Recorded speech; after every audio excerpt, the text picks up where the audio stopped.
इंसानी तारीख में एक लंबे अरसे तक हम ये समझते थे कि सूरज और इस कायनात में जो भी चीजें हैं वो सब हमारे गिर्द घूमती हैं। लेकिन फिर सन 1543 में पोलैंड के एक एस्ट्रोनॉमर निकोलास कोपर्निकस ने अपनी हीलियोसेंट्रिक थ्योरी दुनिया के सामने रखी और एक ही झटके में यूनिवर्स को देखने का हमारा नजरिया बदल ही दिया। इसने हमें ये बताया कि सूरज जो हमारे सोलर सिस्टम का एक सितारा है वो हमेशा रेस्ट में रहता है और हमारी जमीन के साथ सोलर सिस्टम के सब प्लैनेट्स इसका चक्कर लगाते हैं।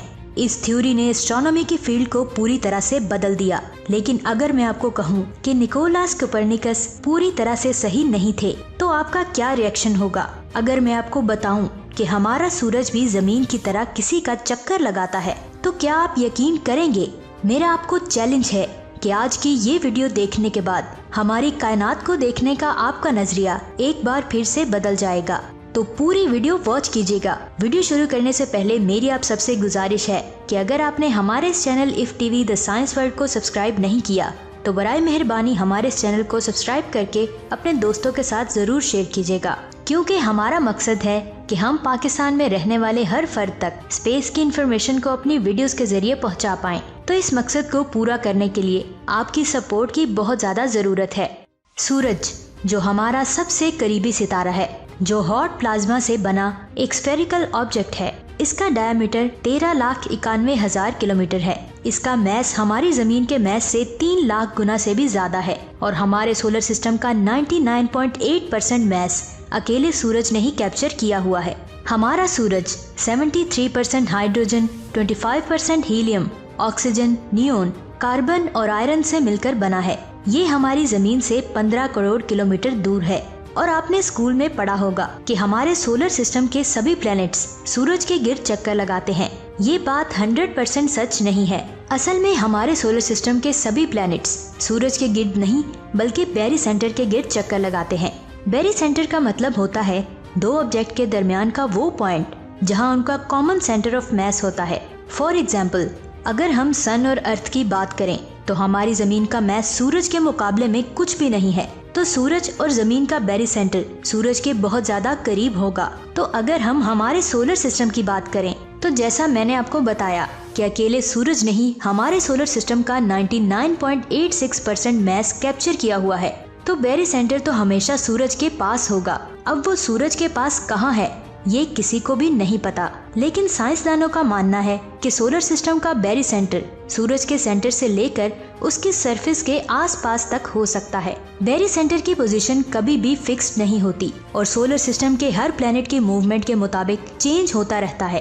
अब क्योंकि सोलर सिस्टम के सारे प्लैनेट्स बैरी सेंटर का चक्कर लगा रहे हैं तो सूरज क्यों पीछे रहे? ये जानकर आप बहुत ज्यादा हैरान होंगे कि हमारा सूरज भी बैरी सेंटर के चारों तरफ घूम रहा है, लेकिन ये मुकम्मल तौर पर नहीं घूमता, ये वाइब्रेट होता रहता है। क्योंकि बैरी सेंटर सूरज के पास होता है इसलिए सूरज मुकम्मल तौर पर इसका चक्कर नहीं लगा सकता। वैसे क्या आपने कभी ये सोचा है कि सूरज भी दूसरे प्लैनेट्स की तरह अपने एक्सिस पर रोटेट करता होगा?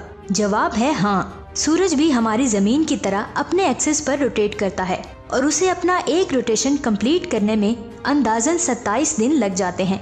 मैंने अंदाजन इसलिए कहा क्योंकि सूरज हमारी जमीन की तरह सॉलिड नहीं है, इसलिए जरूरी नहीं है कि उसे जमीन की तरह मुकम्मल तौर पर रोटेशन करना पड़े। सूरज की अलग अलग लेयर्स इंडिपेंडेंटली रोटेट कर सकती है और उनकी स्पीड भी अलग अलग हो सकती है। फॉर एग्जाम्पल, हमारे सन के इक्वेटर को एक रोटेशन के लिए 24 दिन लग जाते हैं और उसके पोल्स को 30 दिन का वक्त लगता है। मतलब अगर हम सभी लेयर्स की एवरेज निकालें तो हमारा सूरज एंटी क्लॉकवाइज डायरेक्शन में करीब 27 दिनों में एक रोटेशन कंप्लीट करता है। तो इफ टीवी के दोस्तों, अब बात ये आती है कि जिस तरह हमारी जमीन सूरज का चक्कर लगाती है, क्या उसी तरह सूरज भी किसी ऑब्जेक्ट का चक्कर लगाता होगा या ये सिर्फ एक जगह पर रोटेट करता है? इफ टीवी के नाजरीन, जैसा कि मैंने बताया कि सूरज बैरी सेंटर के पास वाइब्रेट करता रहता है, लेकिन क्या आपने ये कभी सोचा है कि हमारा सूरज भी अपने ऑर्बिट में कई अरबों सालों से किसी का चक्कर लगाता है? जवाब ये है, सिर्फ सूरज ही नहीं बल्कि पूरे का पूरा सोलर सिस्टम उस ऑब्जेक्ट का चक्कर लगाता है और वो ऑब्जेक्ट है हमारी मिल्की वे गैलेक्सी का सेंटर। इससे पहले कि हम मिल्की वे के सेंटर की बात करें, सबसे पहले हम मिल्की वे के बारे में बात करते हैं। मिल्की वे यानी कि हमारी गैलेक्सी, ये एक स्पाइरल शेप की गैलेक्सी है और इसका डायमीटर करीब 1 लाइट ईयर के बराबर है। यानी अगर हम रोशनी की रफ्तार से 1 लाख साल तक सफर करें, उसे 1 लाख लाइट ईयर कहा जाता है। आप ये जानकर हैरान हो जाएंगे कि हमारी मिल्की वे में 400 अरब से ज्यादा सितारे मौजूद हैं। अगर बात करें मिल्की वे में हमारे सोलर सिस्टम की पोजीशन की, तो इतनी बड़ी गैलेक्सी में हमारी कोई औकात नहीं है। लेकिन आपको इसके बारे में पता होना चाहिए, इसलिए बताना जरूरी है। हमारा सूरज मिल्की वे के सेंटर से करीब 27,200 लाइट ईयर दूर है और ये 225 किलोमीटर पर सेकंड की रफ्तार से मिल्की वे के सेंटर का चक्कर लगाता है। लेकिन सूरज उस तरह मिल्की वे के सेंटर का चक्कर नहीं लगाता जिस तरह हमारी जमीन सूरज का लगाती है, बल्कि ये अपने ऑर्बिट में वोवल मूवमेंट करता है और कई बार तो हो सकता है कि वो अपने ऑर्बिट में पीछे भी लौट सके और फिर आगे बढ़ने लगे। इस तरह हमारा सूरज हमारी मिल्की वे के सेंटर के गिर्द करीब 23 या 25 करोड़ सालों में एक बार रिवॉल्व करता है। इस वक्त को कॉस्मिक ईयर या गैलेक्टिक ईयर कहा जाता है। अब आपके दिमाग में ये सवाल तो जरूर आ रहा होगा कि क्यों हमारा सूरज सिंपल से मूवमेंट ना करते हुए ये अजीबोगरीब मूवमेंट करता है। तो इफ टीवी के दोस्तों, इसके रीजन समझाने के लिए हमें सोलर सिस्टम में सूरज के गिर्द प्लैनेट्स के मूवमेंट को और मिल्की वे के सेंटर के अराउंड हमारे सोलर सिस्टम की मूवमेंट को कंपेयर करना होगा। हमारे सोलर सिस्टम का सेंटर हमारा सूरज है और हमारे सोलर सिस्टम का सबसे ज्यादा मैस भी सूरज ने कैप्चर किया हुआ है। तो यहाँ पर जरा गौर करें कि जिस बॉडी का मैस ज्यादा होता है तो उसका असर कम मैस वाली बॉडी पर ज्यादा होता है और हमारे सूरज के साथ भी कुछ ऐसा ही होता है। लेकिन जब हम मिल्की वे के सेंटर की बात करें तो यहाँ पर इतना सारा मैस नहीं है कि वो पूरे मिल्की वे को कंट्रोल कर सके।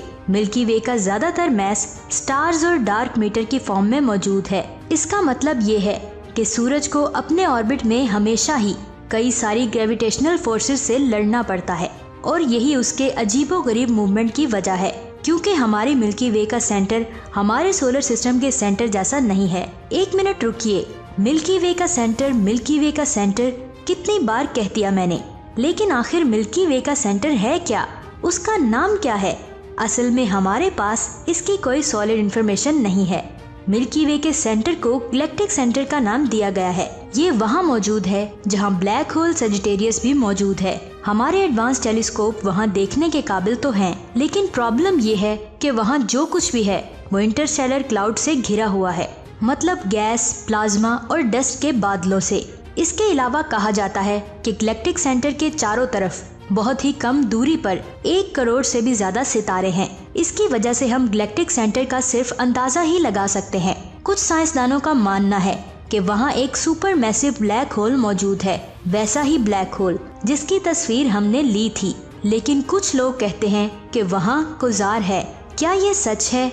ये तो हम आने वाले वक्त में ही जान पाएंगे, जब हम इंसान अपने गैलेक्टिक सेंटर को भी देख पाने के काबिल हो जाएंगे। तो दोस्तों, आज की इस वीडियो से आपने क्या सीखा, नीचे कमेंट्स करके जरूर बताइएगा। अगर वीडियो अच्छी लगी है तो इस वीडियो को लाइक करके अपने दोस्तों और फैमिली मेंबर्स के साथ जरूर शेयर कीजिएगा और स्पेस से रिलेटेड मजीद अमेजिंग वीडियोस देखने के लिए हमारे इस चैनल को सब्सक्राइब करके बेल आइकन को प्रेस कर दें, ताकि नई आने वाली वीडियोस के नोटिफिकेशन आपको मिलते रहें। अपना बहुत सारा ख्याल रखिएगा। अल्लाह हाफिज।